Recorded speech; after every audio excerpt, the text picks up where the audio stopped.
All, welcome back to our channel 11th commerce class. कैसे हैं आप सब? आई होप आप सब एकदम अच्छे होंगे, एकदम बढ़िया होंगे। आप सबकी पढ़ाई भी काफ़ी अच्छी चल रही होगी। तो आप सबको याद होगा कल को हमने एक्सपेंशन कॉन्ट्रैक्शन ऑफ सप्लाई वाला टॉपिक स्टार्ट किया था, जिसमें दो पार्ट थे। पहले पार्ट में हमने एक्सपेंशन कॉन्ट्रैक्शन ऑफ सप्लाई समझा था। आज हम दूसरे पार्ट में पढ़ेंगे movement along a supply curve. ठीक है, तो आपको साइड में डायग्राम दिख रहा होगा।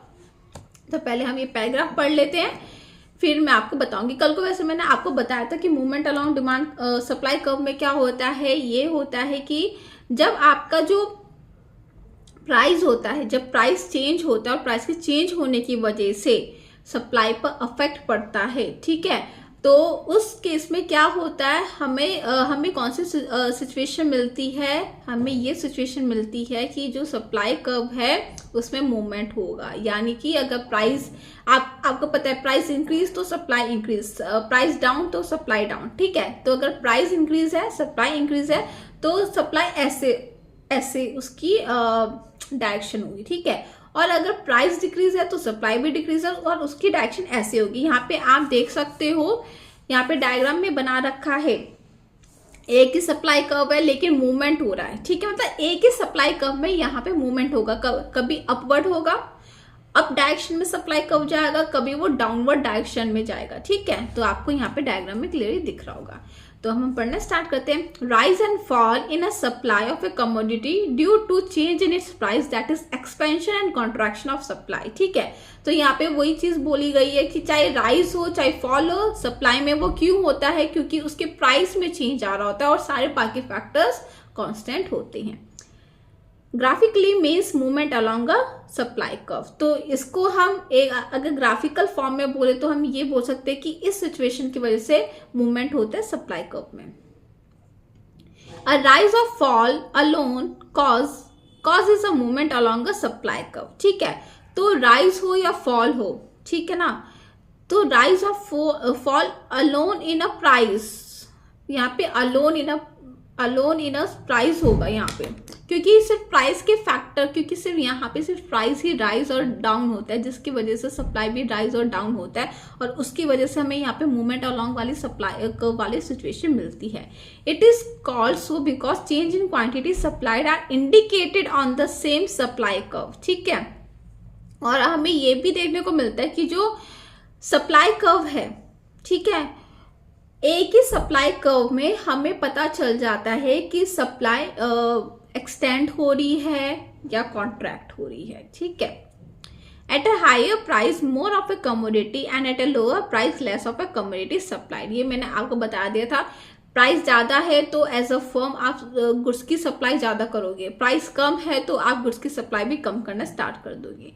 When we move from lower price to a higher price, जब हम कम, मतलब हमने पहले कम प्राइस सेट कर रखा था लेकिन अब हम हाई प्राइस सेट कर रहे हैं, मतलब हम अगर लोअर प्राइस से अपर प्राइस में जा रहे हैं, हायर प्राइस में जा रहे हैं, we move up along the supply curve, तो हमारा सप्लाई कर्व भी ऐसे जाएगा। And when we go from higher price to lower price, क्योंकि प्राइस कम हो रहा है तो सप्लाई भी कम हो रही है, और उस केस में प्राइस ज्यादा होता है तो सप्लाई भी ज्यादा हो रही थी और सप्लाई ऐसे जा रही थी। इस केस में क्या हो रहा है, प्राइस कम तो सप्लाई कम, सप्लाई कम तो वो ऐसे जाएगी डाउनवर्ड में। ठीक है, and when we move from lower price to higher price, अच्छा ये बात तो हो जाता है, we move when we move from higher price to lower price, जब हम हायर प्राइस से लोअर प्राइस पे आते हैं, we move down along the supply curve, हम एक ही सप्लाई कर्व में पहले अपवर्ड गए, अब हम डाउनवर्ड जाएंगे along the supply curve, means with in a same supply curve की यहाँ पे बात हो रही है। Thus, a change in supply due to change in price when depicted graphically means movement along up and down a supply curve. ठीक है, तो यहाँ पे वही चीज बोली जा रही है, जब आपका सप्लाई में चेंज आता है सिर्फ और सिर्फ किसकी वजह से, प्राइस में चेंज आने की वजह से, तो आपकी ये सिचुएशन अराइज हो जाती है movement along a supply curve की। ठीक है, यहाँ पे आप फिगर में आराम से देख सकते हैं क्वांटिटी, मतलब यहाँ पे आपने सप्लाई को प्लॉट किया है नीचे और ऊपर आपने प्राइस को प्लॉट किया है वाई एक्सिस पे। ठीक है, तो जब आपका प्राइस P आपका ओरिजिनल प्राइस है। जब आपका प्राइस हाई हो गया तो मतलब P1 हो गया, तो आपकी जो सप्लाई था वो भी Q1 हो गया। तो जब आप P1 और Q1 को ज्वाइन करोगे तो आपको मिल जाएगा, ठीक है। फिर क्या हुआ, आपने यहाँ पे ज्वाइन कर दिया, डॉट आपको कर देनी है। फिर जब आपका P1 से P2 हो गया प्राइस, तो आपकी सप्लाई भी कम हो गई, तो यहाँ पे आप P2 और Q2 को ज्वाइन कर दोगे और फिर दोनों ही आपको क्या करना है, दोनों जो आपने लाइन ज्वाइन की है उससे आपको ज्वाइन करके एक कर्व बनाना है, चाहे वो स्ट्रेट लाइन में बने चाहे वो एक कर्व लाइन में बने, ठीक है ना। तो आपको उन दोनों पॉइंट्स को, ए और बी पॉइंट को जोड़ देना, तो आपको सप्लाई कब मिल जाएगी, ठीक है। तो आपको पता चल जाएगा एक्सपेंशन में वो ऐसे जा रहा है अपवर्ड, और आपका कॉन्ट्रैक्शन में डाउनवर्ड जा रहा है, ठीक है।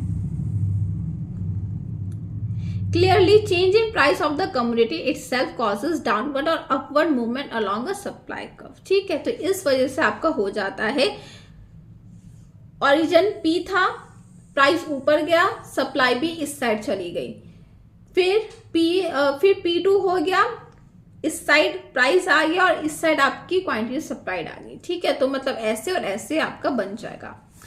तो आई होप आपको मूवमेंट अलोंग सप्लाई कर्व वाला चीज समझ में आई हो। आज की क्लास में बस इतना ही। अगर इस टॉपिक में कोई भी डाउट या कंफ्यूजन होती है तो आप आराम से कमेंट सेक्शन में पूछ सकते हैं। तो फिर अब हम मिलेंगे कल की क्लास में, तब तक के लिए बाय।